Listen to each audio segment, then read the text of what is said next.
Welcome, everybody, back to Citizen State. I'm Adam Fleeman. And I'm Fred Swan.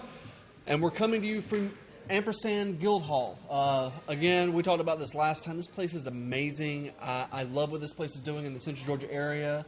Fred, you're the one that picked this out. Tell us a little about why you picked Ampersand. Well, Ampersand is a space, it's an artist space, where people can join for a membership, and then you can essentially reserve either the whole place or part of the space to express yourself in various ways. The primary way they do it is largely through visual arts, either pictures or sculptures or woodcraft, things like that, but they make art like so various, like including political podcasts. Yes, and it's open to the public, so like you don't have to be a member to come in and check things out. Right. It's a really neat place to come and visit, and I definitely recommend it. Yeah, especially because they also hang a lot of artists' work. So if you're interested in new art and local art and supporting local artists, you can come here, check out some local art, maybe purchase some. They also have a nice cafe. All right, so I want to break down a little bit because we didn't break down last time exactly what we do with this show. So we film for about an hour, and me and you talk about various political things that are uncomfortable to talk about. But right. I think we do well talking about these things. Then we chop them up into sections and release them throughout the week. And at the end of the week, you get a full hour-ish long episode. Yeah, if you just really want to just binge the whole thing, then you got a treat on the weekend coming. Right. So I want to just kick things off. You had mentioned that you want to get into Jeff Sessions and something that he did this past week. So tell me about what's going on. All right. So Jeff Sessions has recently issued a suggestion, basically, to the state's attorneys and to prosecutors to increase drug penalties for drug offenses to its maximum. To take whatever the range is, whatever the prison lobby has already set as the maximum, right? Whatever the private prison lobby has set to the range, you want to go for the maximum every single time. And this is specifically on the drug policy, correct? That is what people were talking about. Yes, I'm not certain if his declaration is specific to drugs, but that's what the news media keeps talking about, because apparently Jeff Sessions is really concerned about continuing the war on drugs. And why is that? Like, haven't we outgrown this? Haven't we seen through like beta evidence through Colorado and Oregon and other states that it's just not lucrative for the state to continue this? In fact, it's a money pit if we keep throwing money into this. Let's get past for a moment those drugs that it may be okay to legalize, such as marijuana, and look at drugs that are really harmful to society, such as crocodile, heroin, opioids. You know, we got a huge opioid epidemic. There is no evidence. But they're not talking about locking people up because of opioids, are they? I mean, other than like heroin. Like if you're on Oxycontin, they're cool with that so long as you have a prescription. As long as you have a prescription. But, again, if people are overprescribing, that's a whole other issue. But, I mean, at the end of the day, if your doctor stops giving you a prescription, it may end up being that you will just go to heroin. Well, if it's easier to get heroin and you've already been given a clinical addiction to it, you may as well keep it going. Right, exactly. The big issue is that this policy disproportionately affects poor and minority communities. Communities that we knew Jeff Sessions didn't care about when he was confirmed. Democrats hollered to high heaven, he does not care about black people. And the Republicans just said, we don't care either. And these are also communities that we're going to be ripping any sort of health coverage away, and I'm assuming that includes any sort of ability to help addiction. Right, yeah. Exactly. But we're also going to see... At least we're going to send them to prison. Right, exactly, where they can actually get health care. Yeah. But we're also going to see communities that are, working poor just above the area where they can get Medicaid assistance, but just not quite old enough to get Medicare, who are going to fall into this like hole of no coverage that Republicans have created if the Senate passes the health care bill, which we'll talk about later, who are going to begin using and abusing these drugs. They're going to fall into illegal drugs, and then here comes Attorney General Sessions ready and willing to lock these people up, put them in the prison system so that the private prisons can start putting heads in beds and take more money from taxpayers. Well, I mean, and that's the goal of the private prisons. They get more money because they have more heads in beds, like you said. The same thing with hospitals. More heads in beds, more kickback from the government, more kickback from insurance companies. Sure, but hospitals cheat our public medical system. Well, no, but hospitals actually still serve a necessary function. And the fact that a community has a hospital is a big boon to it economically, because many times when a company starts looking at a place to stay, a place to establish and create jobs and employment, they want to know that there is health care nearby. That actually came up in Houston County, where they were about to close the hospital, and they had to really fight to keep that hospital open because they didn't want its Bibb County, which was 30 minutes away, to be the closest place that they could get health care, because that would just devastate their economy, because they would have a really hard time getting industry to come into the county. That's different than private prisons. Well, these things are all interconnected, though. Yeah, they're all interconnected. It's like a spider web, and you just have the government spider in the middle just waiting to attack on anything that it can.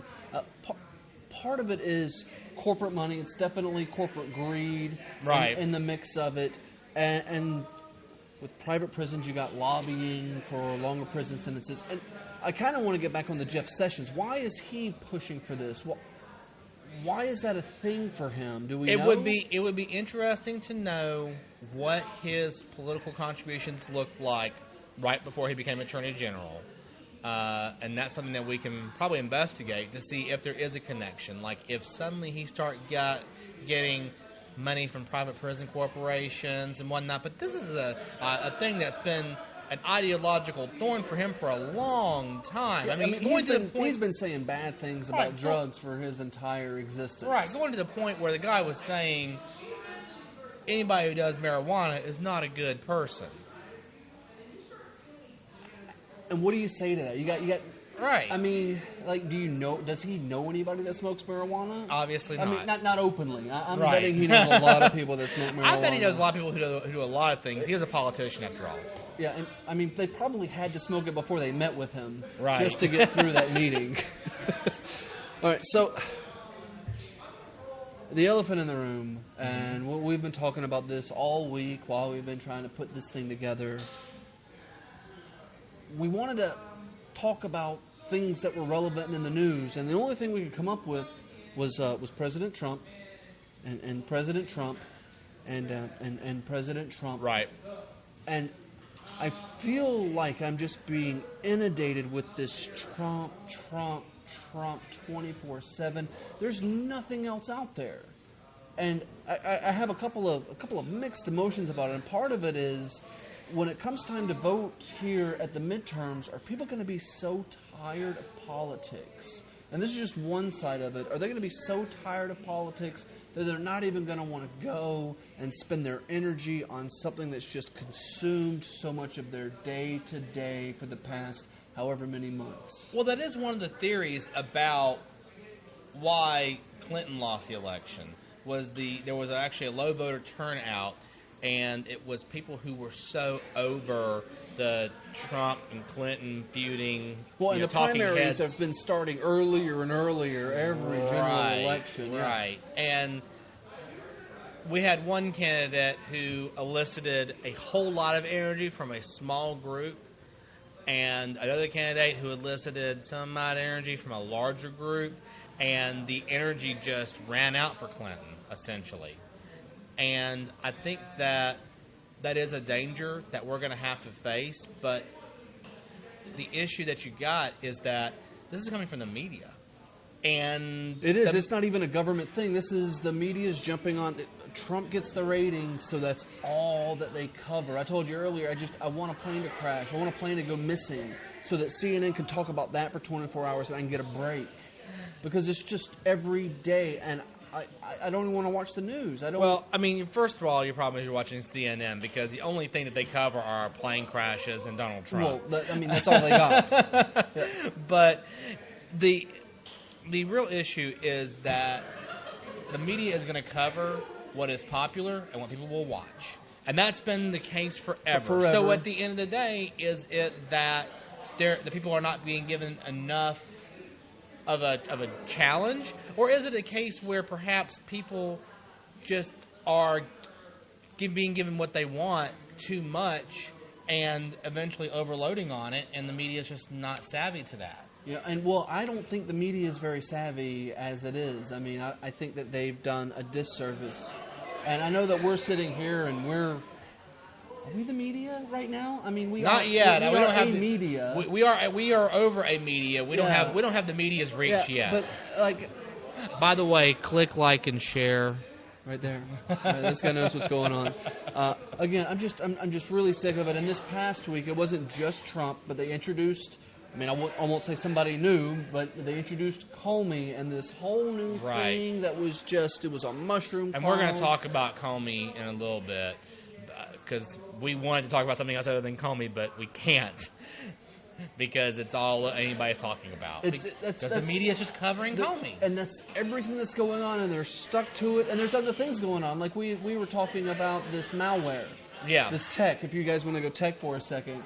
There's this huge malware explosion, mostly in the UK, but it spread throughout Europe and to Spain. Hospitals had to shut down because this ransomware took hold of patient files. Mm-hmm. What do you think about this? Well, from what I understand, wasn't it the case that this was an exploit of something that if they just patched, if a Microsoft exploit that if they just patched regularly, they wouldn't have run into this issue? I'm not sure if it's exactly that. From what I understand is it was an email that got opened and there was malware malicious code in the attachment. That malicious code then evolved and started attacking networks. So anybody that walked through with a laptop jumped on their laptop and just took over the networks. So we're talking about a big spread throughout I believe it's the NHS in the UK. And then somehow jumped over to Spain. Like this, it almost felt like a planned attack. But again, we have no coverage. All I know is what I read on TechCrunch. Well, I think this thing, they call these things viruses oftentimes. They do work virally in such that they don't really plan where they're going. They plan an initial attack vector, a place where they're initially going to launch it. And then if it's like a worm, that it'll begin propagating itself, and you have no idea what direction it's going to go or spread. And this was specifically ransomware that acted like a virus. That's why it's newsworthy for me, because it wasn't just some companies got hit with ransomware. That happens every day to 1,000 companies around the world. This is new. This was something that was different and new. And I remember we were preparing for it at work, and I got home and turned on the news, and I was like, "All right, what's going on with this?" Oh, Trump and Comey. Right. So that's all that we had. Okay, so we're going to talk about Comey, and I'm going to press you to talk about him a little bit more. All right, if I must. So, James Comey. This has got to be a very, very divisive issue. It's taken over all the news outlets.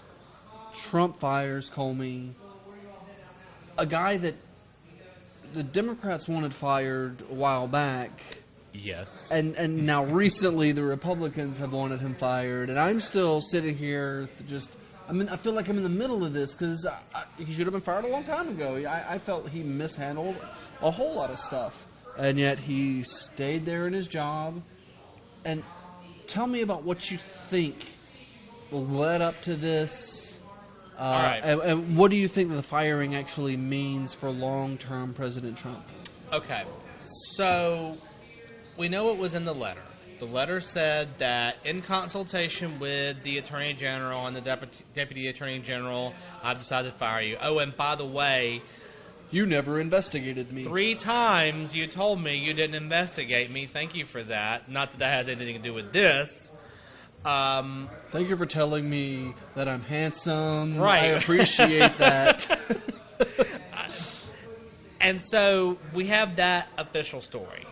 Then they come back and they clean it up a little bit. And they say, well, it was really over what happened during the election. Him saying that the 11 days before the election, we found some Clinton emails on a computer. So basically they retracted lock her up. Right.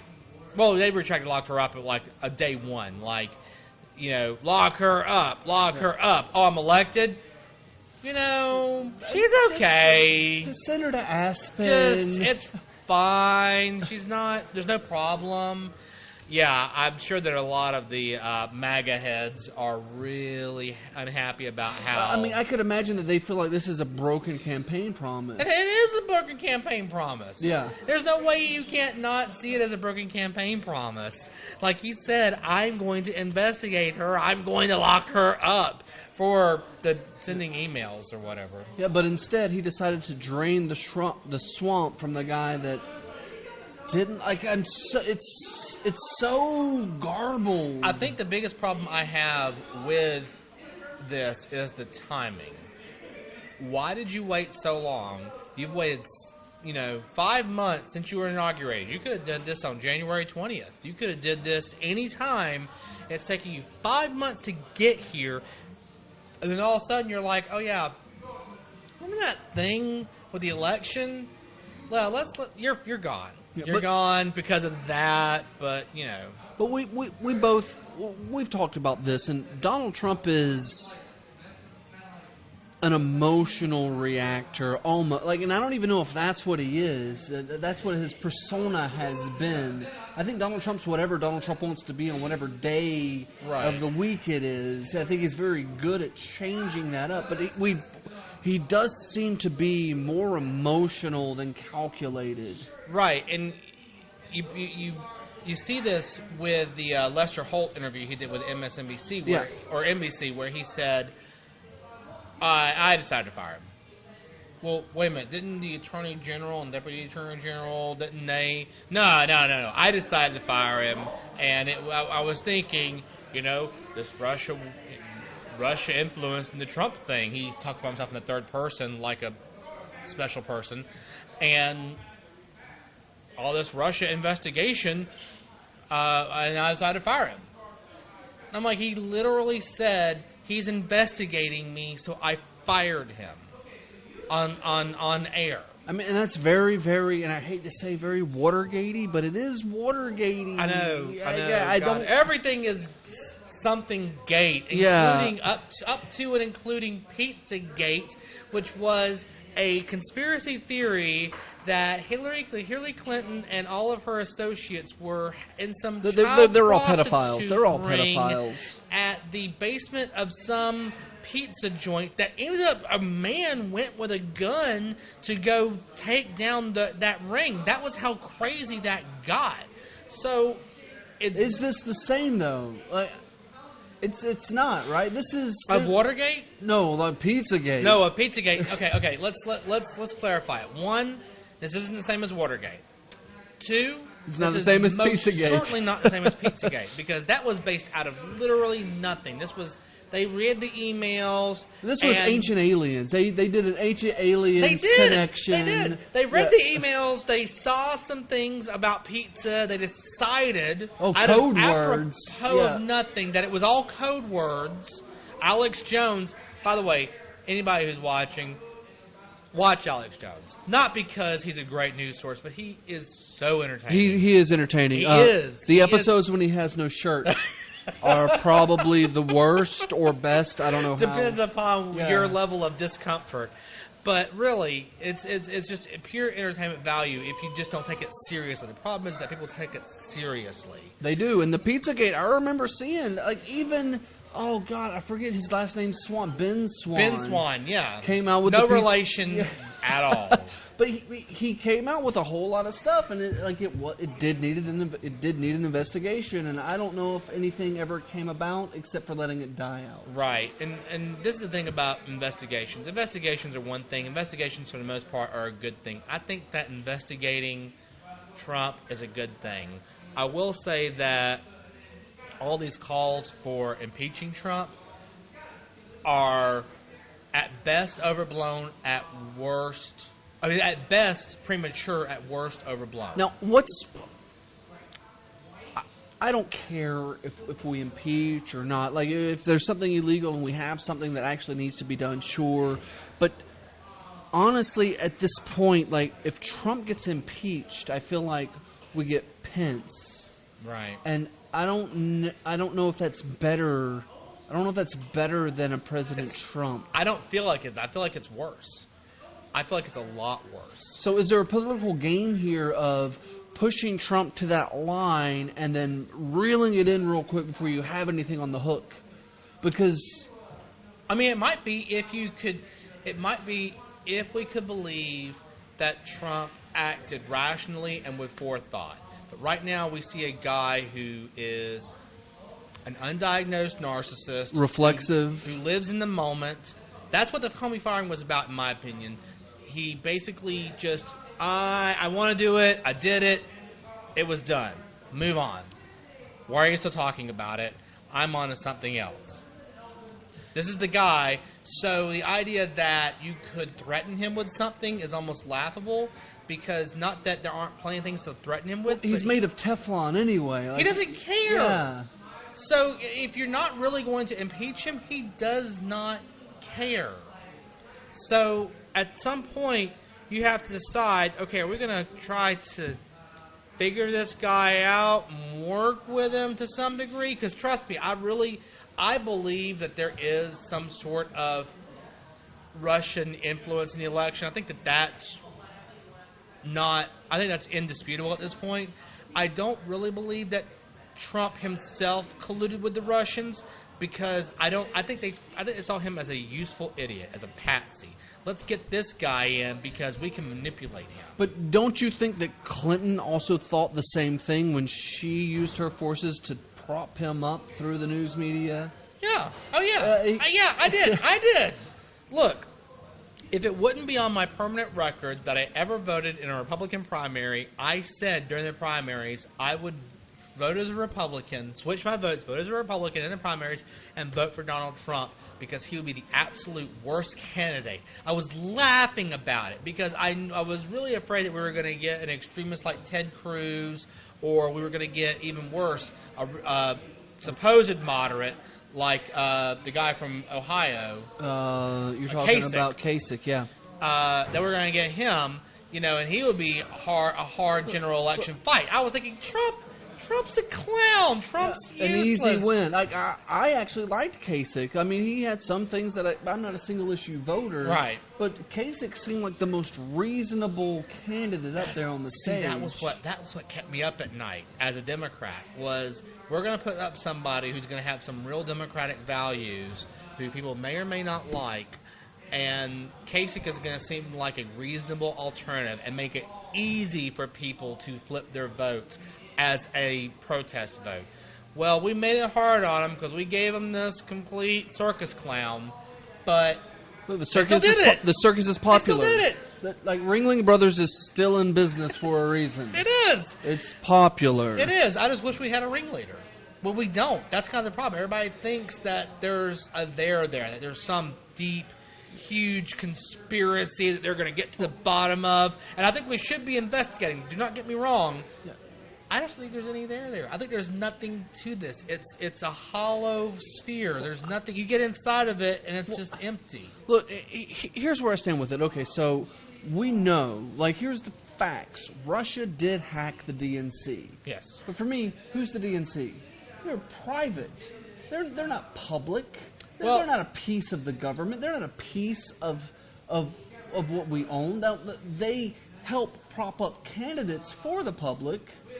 But they're private on the inside. Well, I would push back against that distinction because any American, if they hacked a private American citizen, that would be an act against America. But I take it a step further because this is it's a political group, but it's still private. It's still private. What happens if one person inside puts all the data that Russia hacked on a USB and takes it to WikiLeaks?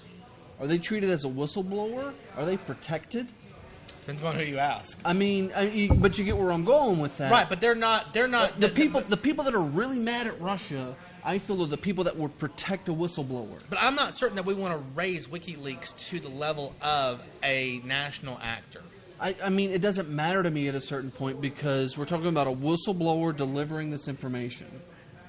We protect our whistleblowers by law. Delivering the information, first of all, delivering the information and acting on the information are two different things. Second of all, this is where I know you and I have some differences, and we may have to discuss it in depth later on. Sure.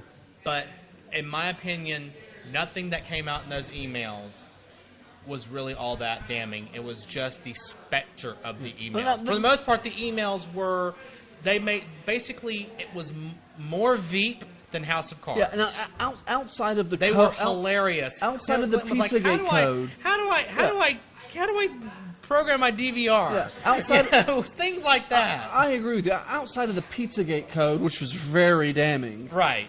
Yeah. There were only a couple of things, like when Hillary Clinton talked about having two minds, one public and one private. That was a damning statement. Things that were damning for me, for an independent who said, I'll look at Hillary Clinton, let's see if she invites me, and all I felt like was she was disinviting me, specifically through these leaks. And once again, you change the actor from Russia to, a whistleblower, and my mind doesn't change that much. Mm-hmm. I mean, especially considering the U.S.'s role in every election around the globe. But it's different. It's us. Of course, it's our side. It's our side. But you get what I'm saying. I do get what you're saying. Even if we decide, okay, Russia was the actor and they played it. What do we do? Do we go to war? Do we? I mean, it really depends. Do we ban babushkas? What's the? At the least. At the least, we ban babushkas. But I don't understand. My conservative streak is saying, why are we spending all this money? Because I guess it depends upon whether or not we think it's important, whether or not we think that curbing Russian aggression, which is what it is. At the end of the day, it is Russian aggression, whether that's important or not. If we are we don't care about that because not going to war with them, not doing any kind of sanctions against them, not doing some sort of act against them whatsoever, just emboldens them. No, and I agree with taking action on how our elections are done. I think there's much better ways in how we can do our voting system. I think there's much better ways in how we do this entire system. But attacking essentially an ally, because up until it was President Trump, Russia was most outside of proxy wars. Russia's an ally. I mean, they're an ally in Syria, right? I will say Obama tried to make them an ally, but it never really worked out. It's difficult, but that's the balance of politics. That's why politics is the shaky ground that it is. Right. So I'd rather investigate this heist, find out what they are, and then at that point figure out the level to which we're willing to act. We got to do the investigation first. We have to find out. And it is important if we have people inside of the Trump campaign that were offering deals to a foreign government. That's important to me. That's definitely the heart of this. And if it's just that Russia released some stuff that they hacked, I'm not that interested. Because the stuff they released was, at a minimum, the truth. The whistleblower-style truth. So I can't be that upset, again, unless there's additional deals going on. Again, though, whether or not it's the truth and whether or not it's open for public consumption are two different matters. These are actual emails. But they're private emails. But inside of the DNC. But they're emails to individuals. Inside of the DNC. It's using that platform. Even if I use my work email, to email private individuals about private matters. It's no longer a private email. My but work it's not owns public. those emails. No. It's not public. That's different. Your work owns it. That doesn't mean that somebody can hack in and use that material against And that's your where work. we talk about the DNC being such a private institution. Right. They should be public. In my opinion, they should be public. Everything they do should be open. Again, like when we're talking about this divide between a whistleblower or a foreign actor, which totally different things, I'm with that. But the DNC was doing shady stuff. They were definitely doing shady stuff. Not that shady. Donna Brazile handing questions to Hillary Clinton from CNN. That's the thing that Donna Brazile did. But she represents the DNC right there. Not when she did that, and for the most, not when she did it, and for the most part, the things that people had the most problems with are staffers in the DNC had private opinions about Clinton v. Sanders, and they expressed those private opinions privately to each other. And people suddenly lost their freaking mind over that when, in fact, I mean, they're just expressing their private opinion. They have a right to their private opinion unless the First Amendment has been rescinded. Some of it was the money on the inside moving towards a Clinton when you had the head of the DNC saying we are not biased in any way, but they were pushing more money towards Clinton. They were pushing for a more Clinton-driven election. But see, all of that is opinion on what was read, but there's no evidence of that. There is evidence. There was money being pushed towards the Clinton campaign. What money? I'd have to look it up, and we're sitting here talking on TV, talking to the camera. But there was money pushed towards Clinton, and I mean, there's actually a lawsuit going on right now. Right? Oh yeah, I've seen the lawsuit, and I've also seen many people on that side who get very agitated, and they're like, "See, this is evidence." Because even their attorney said, and I read the lawsuit, and I read the transcript of the most recent, and he didn't say anything that anybody says he said, but because of confirmation bias, they are so convinced he said it, and there's no changing their mind. So no amount of evidence is going to change it, even the very thing itself. And we're not here to put a wedge against the DNC and the people. Right.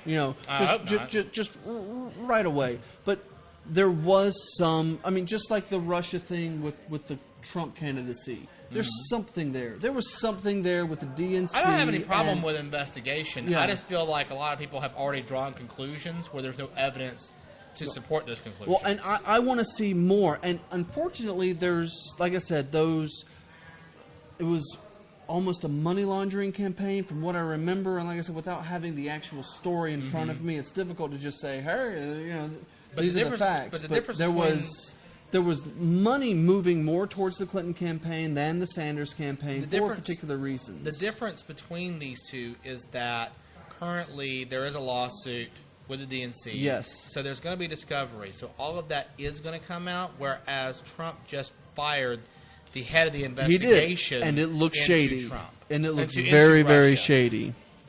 All right, Fred, let's do our speed round. All right. So I just want to get your thoughts on a couple of things, some hot topics. The EPA is a hot topic that's just come out. Yes. What do you think about what's going on? There is a hot topic right now with the EPA. Right now, they've just dismissed 9 scientists off an advisory panel for the EPA. So I'm assuming these are guys that think global warming is shit. No. Okay. Unfortunately, they are the people who think climate change is real and it is man-made and something we have to do something about. So they're gone. What's interesting is that this isn't a climate change board. This is a board that reviews and approves basic science the EPA is going to fund.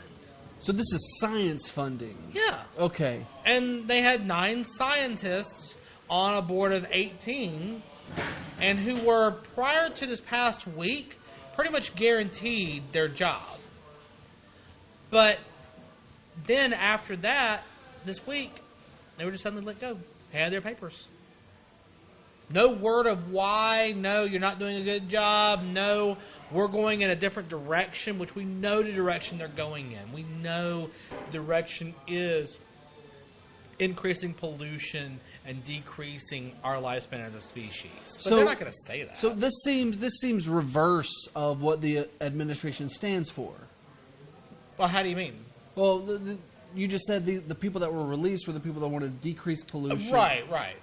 Like, it almost seems like the way that we're going in this particular administration is more coal, more pollution, decreased regulations against companies that increase pollution. Right. But instead, we're doing the opposite. Right. That's exactly correct. So this is almost something that I see as a positive. Well, it's not a positive in that unless they were somehow creating a rubber stamp for all of those policies. Okay. But I don't think they were. So I think this is more pushing us more, getting more people getting in some folks who could rubber stamp that stuff. Putting in some clean coal regulation, some clean coal research. So we're getting rid of the people, by the way. We're getting rid of the scientists that are on the side of climate change so that we can recruit those who are not. Perhaps. But again, that is the indication. But we don't even know if that's really what that was done for. We have no idea. We just got rid of these guys. No notice. And here's the thing. Apparently, a few months back, after the inauguration, they were told, "No, we like you guys. Your job is secure." Sure. And then suddenly, again, this is the problem with the Trump administration. Suddenly, something changed, and we don't know what. We don't know why. No. And that's a recurring issue. It's like a theme. We were talking earlier about the way the mechanics in this administration work, and this is said, and then something slightly different is said, and then something totally opposite is said, and then the same thing that was said here is said again, and there's just nothing but garbled information, and nothing actually meshes well together. So nobody can be nailed to any one particular thing. Is this sort of in that same realm of things that are happening? It would be if I could believe that they had any forethought or planning. But there are two ways you can think about this. One, they're just doing things at a whim, which I think really is the means by which Donald Trump operates. I like whims. Or two, there is this super deep way of getting something through and creating all this garbled mess of stuff that they know the media and liberals are going to jump on like dogs with a bone, just latch onto. Meanwhile, they're going to sneak in with their real agenda is in the background, mixed up with all the stuff that they, like you said, can't pin down. A little reach around politics. Because they keep moving around. But some of this makes it sound like maybe President Trump isn't as dumb as the media likes to paint him. It's tough. It's a precarious position. Again, based upon the character of the man, I'm not saying Donald Trump is dumb. He's got to have something up there to be as far as he is in life. I would say Donald Trump is impulsive. I would agree with that. Impulsive and impatient and reactive. You cannot have this snidely whiplash, mustache twirling scheme if you're impulsive, because you're going to wreck your scheme before it even gets off the ground. I think there are other people perhaps behind the scene who have schemes. I think Donald Trump is more like a Joker. He's just acting as or a marionette, and right. He has the behind the scenes workers who are actually doing these things, which are menacing, at least on the surface, right. It seems. Because, again, I don't think Donald Trump's a dumb guy. No, he's not a dumb guy. I don't think that he's... I think he speaks at a third-grade reading level. Yeah, I don't think he's a brain genius. You know what, here's the thing, is that he reached out to a lot of people, not speaking down to them, but coming down to them and to their level, at their level, or slightly below their level, and they're like, no, I see eye to eye with you. This is somebody I can meet with on the same intellectual playing field. And if he would just use his powers for good instead of evil, we might have a different result. Right. So, also something happened on the advisory board, and I didn't get a whole deep feel. That was what that was. They were. That's what they were. This is the spider web again. Yes. Okay, so that's what the advisory board was about. The next thing I want to talk about is Grassroots, and it was seemingly detrimental in this last election, specifically on the DNC side. Sometimes. I will say that Bernie Sanders brought in a lot of people. Bernie Sanders brought in a ton of people who just locally, I've been involved in local politics some way or shape or form since like 2006. And, you go to events, you kind of see the same people. But Bernie Sanders had brought in folks in the past year who I'd never met before, who I'd never seen, involved, and engaged. And honestly, the election of Donald Trump did the same thing for different reasons. But I'll get into that later. So these people were really keyed into Sanders' message. Well, there's a link between, and maybe the words mean the same things, populism and grassroots. There's an extreme link, and it doesn't matter which side of the playing field you're on, grassroots and populism, because they're not always the same thing. They're not, because populism... But they're definitely linked. They are. Populism is essentially when a leader attempts to come down and find something that's important to the masses and uses that in order to perpetuate another agenda. Which Donald Trump did. Yeah, he did. He did, and he did it successfully. Yes, he did. Whereas grassroots is coming up from the ground, and maybe your leaders recognize it, or maybe your leaders then come and take advantage of it. It's just two directions, and sometimes they meet in the middle, and that's why you have... it's hard to tell what's populism and what's grassroots. But what you saw, for example, in the DNC elections, when delegates are being selected, a lot of the fans of Bernie Sanders didn't necessarily always understand the process. And so what they ended up doing was they would come in, think things could go one way, they went another because they didn't understand the rules, because they weren't involved, a part of the machine, and then they would get upset and think the whole thing was rigged, when in fact the rules had been set up prior to all of this. And all they're doing is playing by the rules that were slanted in one way. And the rules don't necessarily mean that it's the way it's supposed to be. Right. It's just the way the rules are set up currently. Once you start, you're going to play by the rules that you agreed to at the beginning. That's just how it is. What's interesting is that I've seen many of these Sanders supporters who got spurned by the rules then turn around and have begun joining their local Democratic parties to change those rules. And that's what's important. That's the rule? That's a dumb rule. I'm going to change that. And they've gotten involved, and that's actually the best way to go about it. That's how our system works. That's how it's supposed to work. That's exactly how it's supposed to work. And so you're going to be running for the 8th district here in Georgia. Are you populist or are you grassroots? I mean, I would say I'm grassroots because I'm not. You're just roots. Right. Currently, I'm just roots. So I'm sure by now you may have seen the audience may have seen some of the town hall that's been released that I did here in Macon, and I put up I had the audience have these paddles. Green meant you agree with what's going on. Red meant you disagree with what's going on. My wife made those. It's a good idea. Yeah, I thought it was. I came up with it. But my wife made those in our bedroom. I bought those materials myself. I have very little, money right now. I'm hoping that people will go on CrowdPack. You're about to have a lot less as you continue running. I just want you to know that. Right, exactly. Yeah. I'm hoping people will go on CrowdPack and start pledging to my campaign. But right now, it's just me. I have a friend who did the video, who edited the video, just because he believes in me. I had another friend who was passing around the microphone.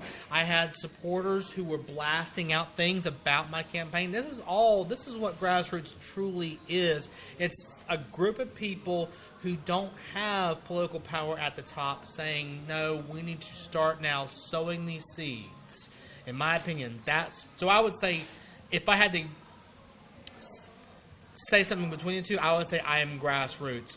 But if I ever grow up into a big tree, I will still remain populist. I mean, and there's nothing that says that you have to be separate from those two things. You can be grassroots and populist. Because as we sit down and we talk about these things, you do have a populist message in my eyes. And I, again, a political mutt, I still sit on the side of independence, and I see that you do have those populist trends in you. And that's one reason that we keep sit down, because if we just sat here and screamed at each other the whole time, we would scrap this whole project. We would be the media. Yeah. This would be Crossfire. Welcome to Crossfire. Yeah, welcome to Crossfire. Where's John Stewart? Bring him in here so he can insult us. Ruin it all. So, again, how can people reach out to you and maybe donate to this campaign or ask questions about what your opinions are? All right, I have a Facebook page. It's www.facebook.com/Fred Swan for Congress. Right now, I don't have a staff. Like I said, I'm grassroots. So if you send me a PM on my page, you're going to get a response from me. I think I have a reputation right now of responding within a few hours. So I'm going to try and maintain that. So if you message, you're probably going to get a message from me right now. If on that page, there is a link to my crowd pack, www.crowdpack.com/C/Fred Swan for Congress, and you can pledge there. I'm also going to start putting up some videos of my town hall so that the people who currently are supporting me can see the work that I'm doing. There's probably also a couple of videos already released on that town hall, and they'll be concurrently released while we're releasing this episode. Yes, correct. All right, and if you have any other questions or comments, leave them down here, and we'll make sure that we attack them on the next episode, because we're going to sit down again in about a week. You can also check out our Twitter. I'm at Fred Swan. At St. Riffraff. And they're probably below us right now. Yeah, hopefully. Yeah. All right, guys. Well, until next week, have a wonderful week. All right. Goodbye.